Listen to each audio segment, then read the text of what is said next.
Bonsoir à tous et bienvenue sur Science apaisante. Installez-vous confortablement, car ce soir, nous allons explorer quelque chose qui semble simple, mais qui est en réalité l'un des concepts les plus époustouflants de toute la science. Les années-lumière. Les scientifiques l'utilisent constamment lorsqu'ils parlent de l'espace. Mais lorsque vous comprenez réellement ce que représente une année-lumière, votre perception de l'univers sera totalement changée. Et à l'issue de ce voyage, vous comprendrez exactement pourquoi les astronomes ont besoin de cette mesure et pourquoi aucune autre ne pourrait fonctionner. La distance fait partie de notre quotidien. Vous savez combien de temps il vous faut pour rejoindre votre travail, pour aller faire vos courses, pour rendre visite à un ami. Ces trajets familiers vous donnent des repères concrets. 1 kilomètre, c'est environ 10 minutes de marche tranquille. 5 kilomètres en voiture, peut-être un quart d'heure selon la circulation. Ces mesures s'inscrivent naturellement dans votre vie. Lorsque quelqu'un vous dit qu'une ville se trouve à 200 kilomètres, vous savez immédiatement que cela représente environ 2 heures de route. Vous pouvez anticiper le voyage, prévoir une pause, imaginer le paysage qui défilera. Ces distances sont à échelle humaine. Elles correspondent à notre expérience, à ce que nous pouvons parcourir, voir, toucher. Mais ces unités de mesure commencent à perdre leur sens quand les distances deviennent vraiment grandes.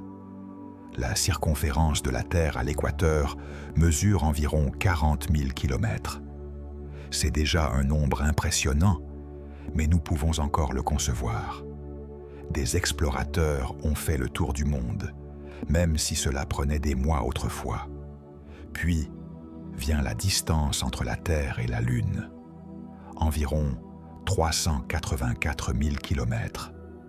Là, notre intuition commence à vaciller.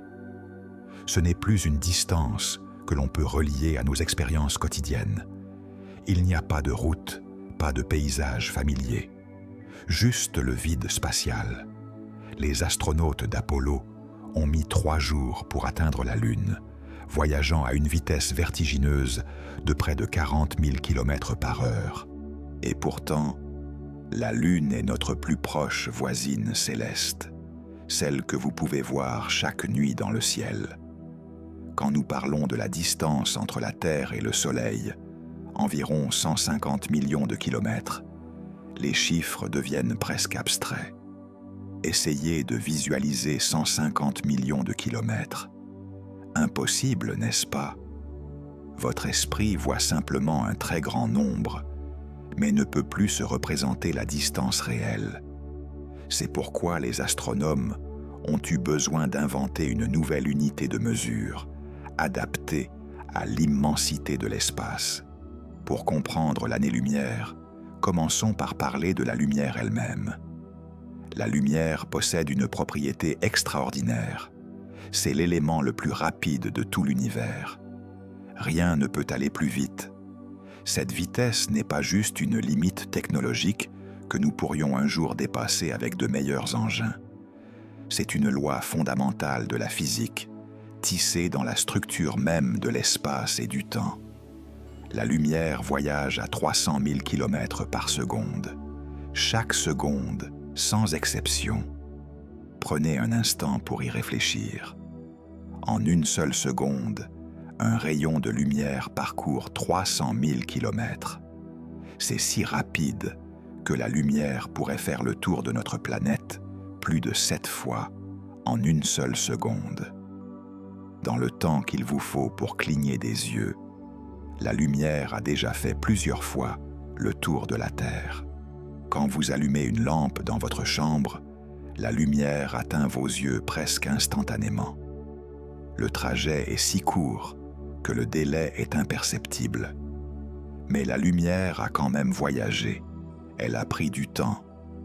Regardons maintenant vers le ciel. Le soleil nous apparaît brillant et chaud. Mais saviez-vous que vous ne voyez jamais le soleil tel qu'il est à cet instant précis? La lumière du soleil met environ 8 minutes et 20 secondes pour nous atteindre. Quand vous observez le soleil, en protégeant vos yeux, bien sûr, vous le voyez tel qu'il était il y a un peu plus de 8 minutes. Si quelque chose changeait sur le soleil maintenant, vous ne le sauriez pas avant plus de 8 minutes. La nouvelle mettrait tout ce temps à vous parvenir. Cette idée est à la fois étrange et poétique. Quand vous contemplez la lune la nuit, vous la voyez avec un petit décalage d'environ 1 seconde et demie. Ce délai créait même une pause notable dans les conversations entre les astronautes sur la Lune et le centre de contrôle sur Terre.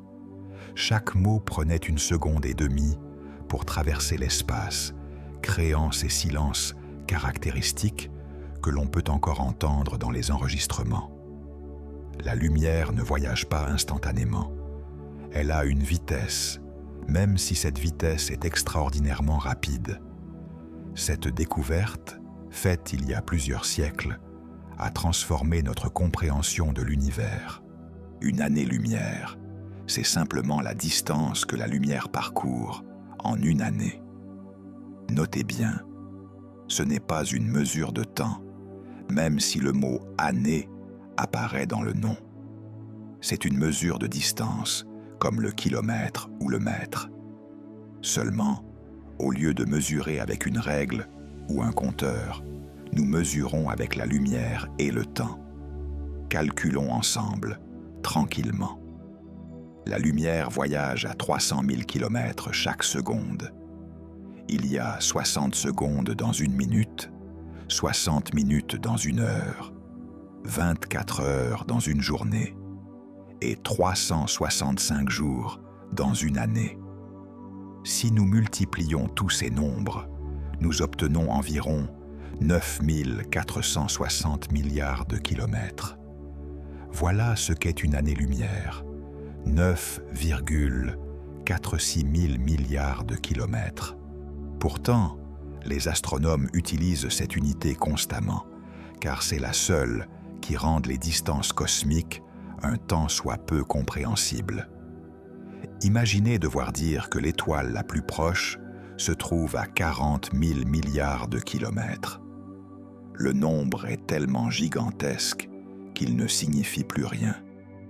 Mais dire qu'elle se trouve à 4,2 années-lumière commence à créer un cadre de référence, même si la distance reste immense.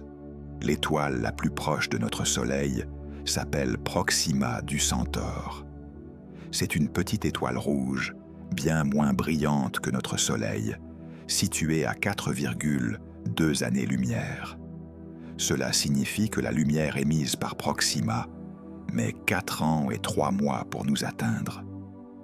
Quand vous l'observez dans un télescope, car elle est trop faible pour être vue à l'œil nu, vous la voyez telle qu'elle était il y a plus de 4 ans. Maintenant, pensons au voyage. Avec nos vaisseaux spatiaux actuels, les plus rapides que nous ayons jamais construits, il faudrait environ 6800 ans pour atteindre Proxima du Centaure. 6800 ans. L'écriture a été inventée il y a 5000 ans environ. Si nous avions lancé un vaisseau vers Proxima au moment où l'humanité apprenait à écrire, ce vaisseau serait encore en route aujourd'hui. Et il lui resterait encore presque 2000 ans de voyage. Cette réalité nous confronte à l'immensité de l'espace d'une manière très concrète. Notre plus proche voisine stellaire est pratiquement hors de portée avec notre technologie actuelle. Et ce n'est que la plus proche. La plupart des étoiles sont bien plus lointaines.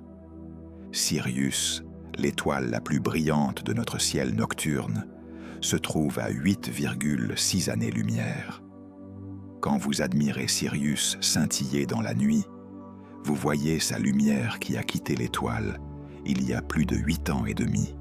Si vous avez 20 ans, vous voyez Sirius telle qu'elle était quand vous aviez environ 11 ans. Si vous en avez 40, vous la voyez telle qu'elle brillait quand vous en aviez 30. Bételgeuse la supergéante rouge qui marque l'épaule de la constellation d'Orion, se trouve à environ 550 années-lumière. La lumière que vous voyez ce soir a commencé son voyage vers nous au XVe siècle, pendant la Renaissance italienne, avant que Christophe Colomb ne traverse l'Atlantique. Cette lumière a voyagé pendant plus de 5 siècles à travers le vide spatial pour finalement atteindre vos yeux ce soir. Bételgeuse est particulièrement fascinante car c'est une étoile mourante. Un jour, dans un futur cosmique assez proche, peut-être dans 100 000 ans, peut-être demain à l'échelle astronomique, elle explosera en supernova. Ce sera un spectacle extraordinaire, visible même en plein jour. Mais voici quelque chose de troublant. Cette explosion a peut-être déjà eu lieu. Elle pourrait s'être produite il y a 2 ou 3 siècles. Nous ne le saurions pas encore.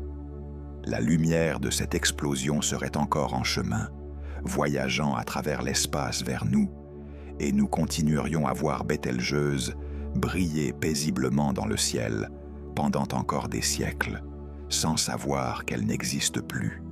Notre galaxie, la Voie lactée, est une immense spirale contenant entre 100 et 400 milliards d'étoiles.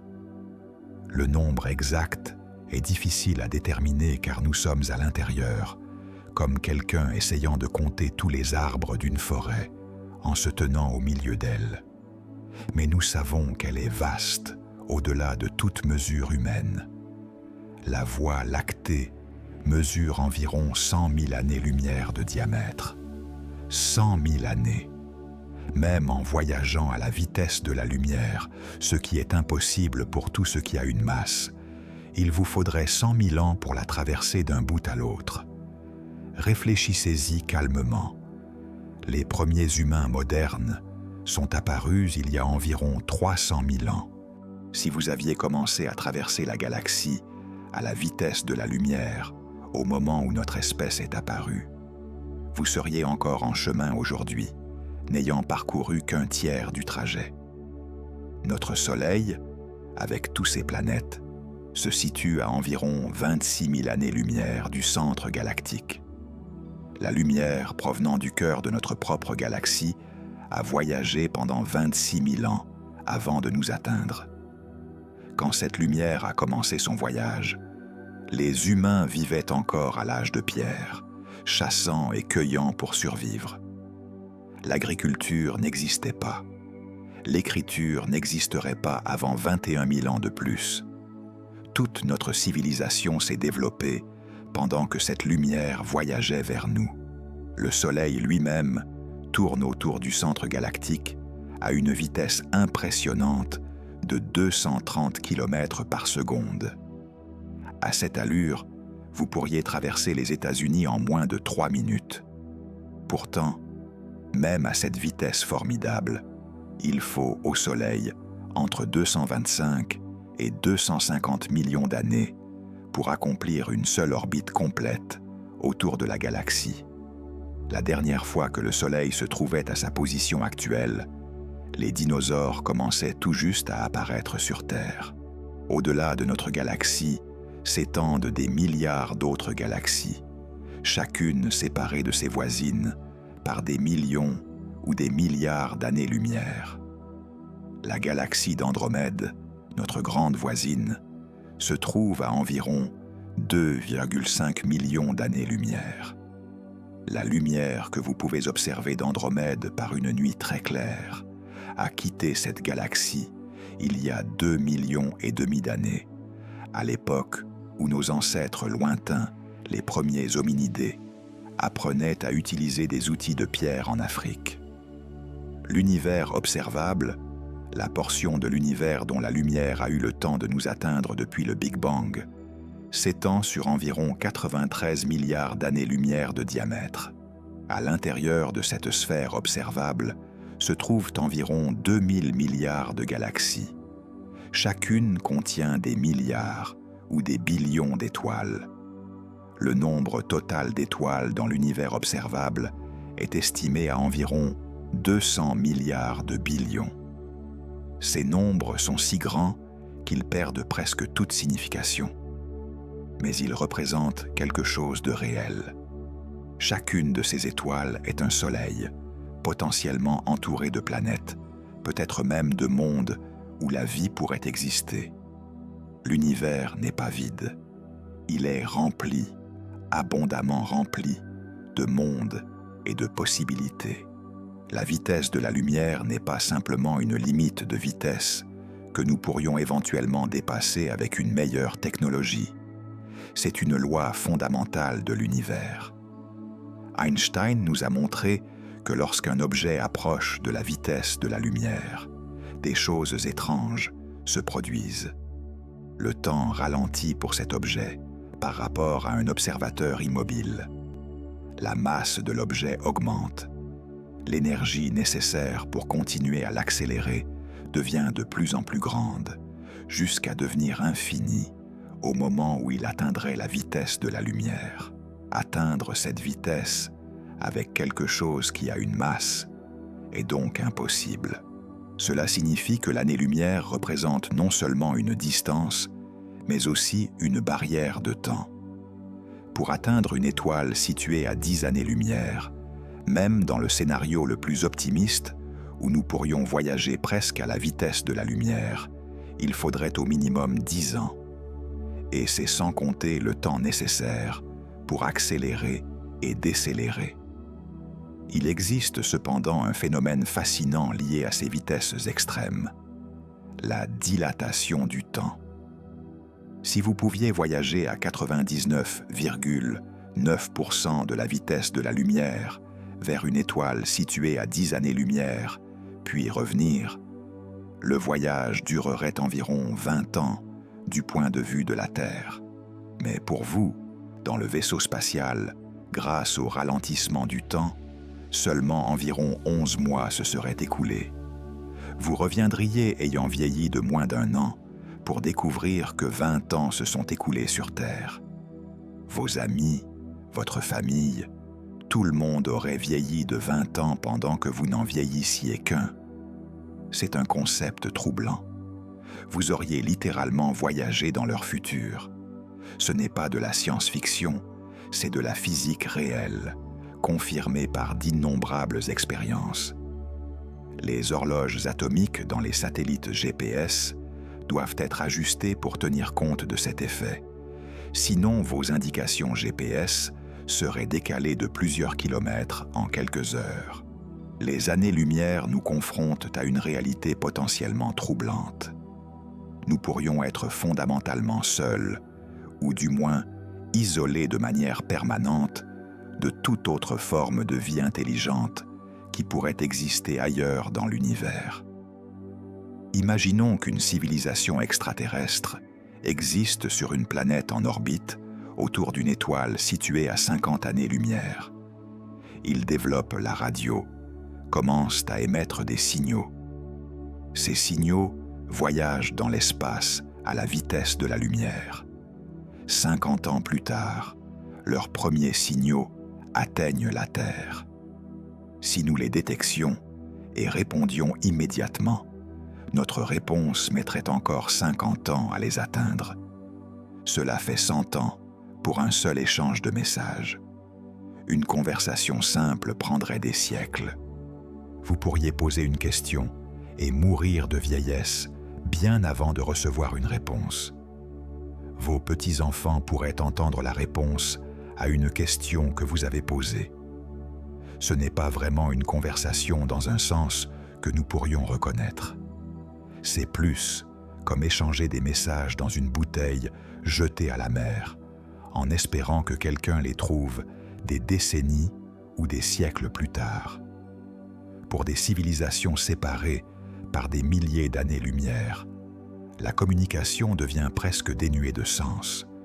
Le temps de communication dépasse potentiellement la durée de vie des civilisations elles-mêmes. Nous pourrions recevoir un message d'une civilisation qui s'est éteinte depuis des millénaires, écoutant les échos radio d'un monde mort depuis longtemps. Cette isolation imposée par les années-lumière pourrait expliquer pourquoi, malgré les milliards d'étoiles et de planètes potentiellement habitables, nous n'avons jamais détecté de signes évidents d'intelligence extraterrestre. Peut-être que l'univers est rempli de vie, même de vie intelligente, mais que cette vie est tellement dispersée dans l'espace que les civilisations ne se rencontrent jamais, chacune se développant, s'épanouissant et disparaissant dans sa propre petite région de l'espace, sans jamais savoir que d'autres existent. Mais il y a aussi quelque chose de profondément beau dans cette compréhension. Quand vous levez les yeux vers le ciel nocturne, vous ne voyez pas simplement des points lumineux. Vous voyez à travers les années-lumière. Vous voyez le passé. Chaque photon qui entre dans votre œil a voyagé pendant des années, parfois des siècles ou des millénaires, à travers le vide spatial pour vous atteindre à cet instant précis. Vous êtes connecté à ces étoiles lointaines d'une manière tangible. Pas seulement métaphoriquement, mais physiquement. Les atomes de votre corps ont été forgés dans le cœur d'étoiles anciennes qui ont explosé il y a des milliards d'années. Leur matière s'est dispersée dans l'espace, s'est mélangée avec d'autres nuages de gaz et de poussière, a formé de nouvelles étoiles, des planètes, et finalement vous. Vous êtes littéralement fait de poussière d'étoiles. C'est une réalité scientifique, pas une métaphore poétique. Quand vous contemplez les étoiles, vous voyez des sœurs lointaines, des cousines cosmiques, d'autres soleils peut-être entourés de leur propre monde. Et vous réalisez que dans cette immensité, sur cette minuscule planète bleue en orbite autour d'une étoile ordinaire, quelque chose d'extraordinaire s'est produit. La conscience est apparue. L'univers a développé la capacité de se connaître lui-même, de se comprendre, de s'émerveiller devant sa propre grandeur. Comprendre les années-lumière change notre perspective sur nous-mêmes et notre place dans le cosmos. Nous sommes infiniment petits à l'échelle cosmique. Votre vie entière, toutes vos préoccupations, vos joies, vos peines, tout cela se déroule sur un grain de poussière cosmique. La Terre est petite, le système solaire est petit, même notre galaxie n'est qu'une parmi des billions. Mais vous êtes aussi remarquable. Vous êtes un être conscient capable de comprendre l'univers qui vous a créé. Vous pouvez contempler des distances mesurées, en années-lumière, et en saisir le sens, même si vous ne pouvez pas les visualiser complètement. Vous pouvez regarder une étoile et savoir que vous voyez le passé, que la lumière a voyagé pendant des années pour atteindre vos yeux. Cette connaissance nous offre à la fois l'humilité et l'émerveillement. L'humilité de comprendre notre petitesse, l'émerveillement de réaliser que malgré cette petitesse, nous sommes capables de si grande compréhension. Nous avons mesuré l'univers. Nous avons cartographié des milliards d'étoiles. Nous avons découvert des milliers de planètes autour d'autres soleils. Et nous continuons à explorer, à apprendre, à grandir dans notre compréhension. Les défis que nous affrontons sur Terre, les conflits, les divisions, les problèmes qui semblent si insurmontables, prennent une perspective différente quand nous nous rappelons que nous habitons tous la même petite planète, séparés de notre plus proche voisine stellaire par plus de 4 années-lumière. De ce point de vue cosmique, nos différences semblent moins importantes que ce qui nous unit. Nous sommes tous faits de la même matière stellaire. Nous partageons tous la même origine cosmique. Nous sommes tous des voyageurs sur ce vaisseau spatial qu'est la Terre, traversant ensemble l'immensité de l'espace. Et peut-être sommes-nous seuls, ou du moins isolés par des distances mesurées en années-lumière, rendant notre existence encore plus précieuse, notre responsabilité envers nous-mêmes et notre monde encore plus grande. Voilà, Notre voyage à travers les années-lumière touche à sa fin.